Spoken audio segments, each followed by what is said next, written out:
gandang tignan, di ba? Puting-puti. Ang ganda niyan tignan. Lalo dun sa mga makakapal yung puno. Kaya lang nakakatakot lang talaga dyan. Yung matapat ka sa puno tapos biglang nabali, babagsak yan sa sa sasakyan mo.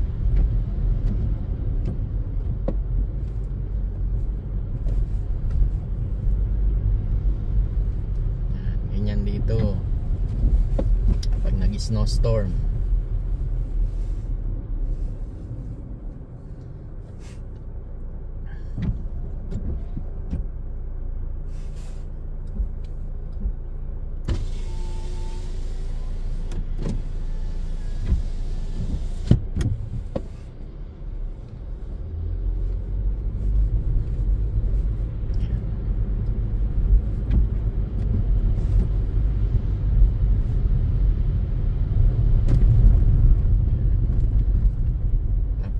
Kalsada madulas, hindi ka pwedeng magpatakbo ng mabilis dahil iikutan sa sasakyan mo pagka nagpreno ka. Dapat dahan-dahan lang talaga ang patakbo.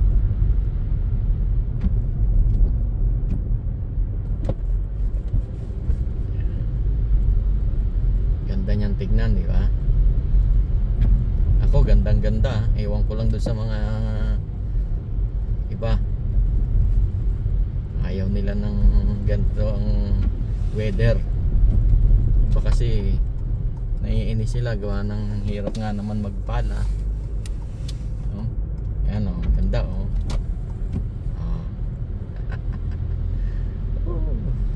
Dalian lang natin at baka tamaan tayo ng bagsak ng puno. Mabigat kasi kaya lumulundo yung niya. Lumulundo ang puno. Mabigat. Kasi hanggang ngayon pa rin. Yung kanyang snow ay malagkit. Kaya kumakapit pa rin siya.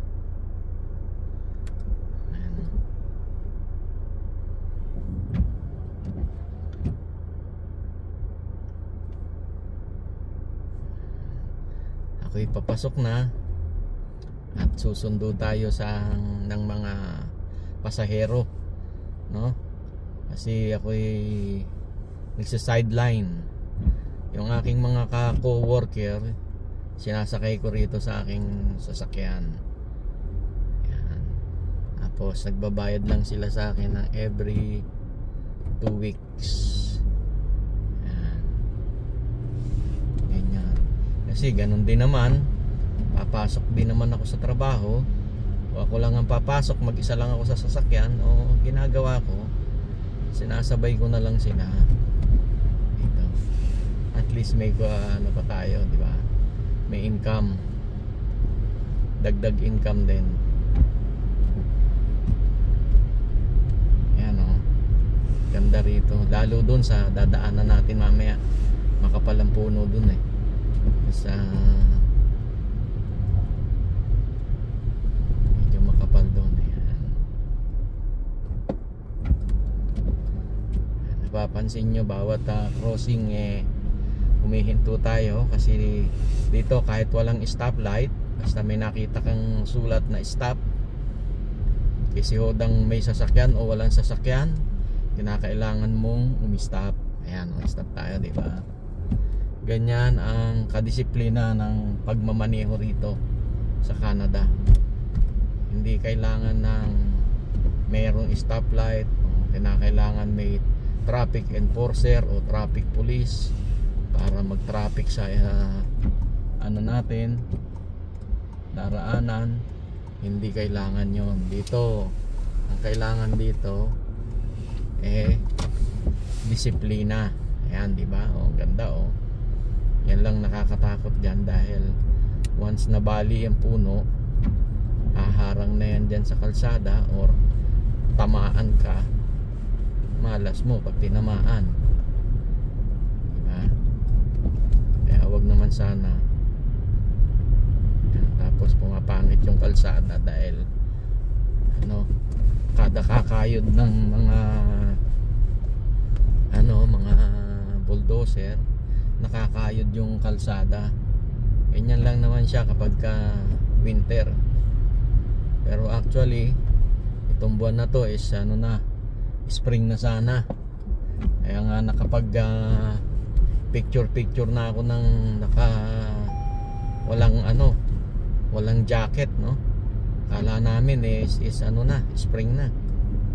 Pero ito back to winter again. Ganyan talaga ang rito. Siguro gawa nga ng climate change, naging magulo na rin ang weather. Ayun, kagaya nung bumagsak na yun, no?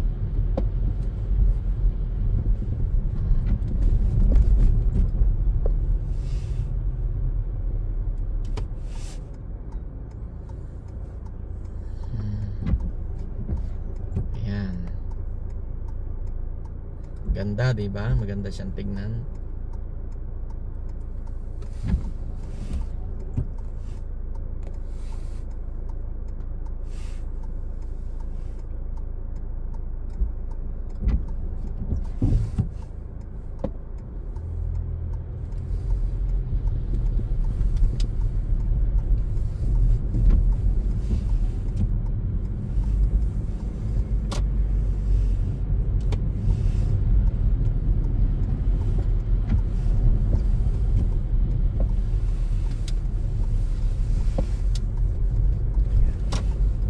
Susundo tayo ng pasahero.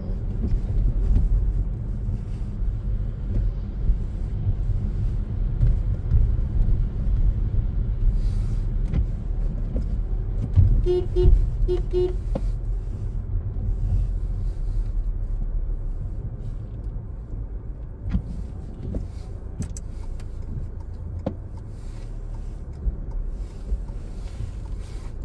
beep.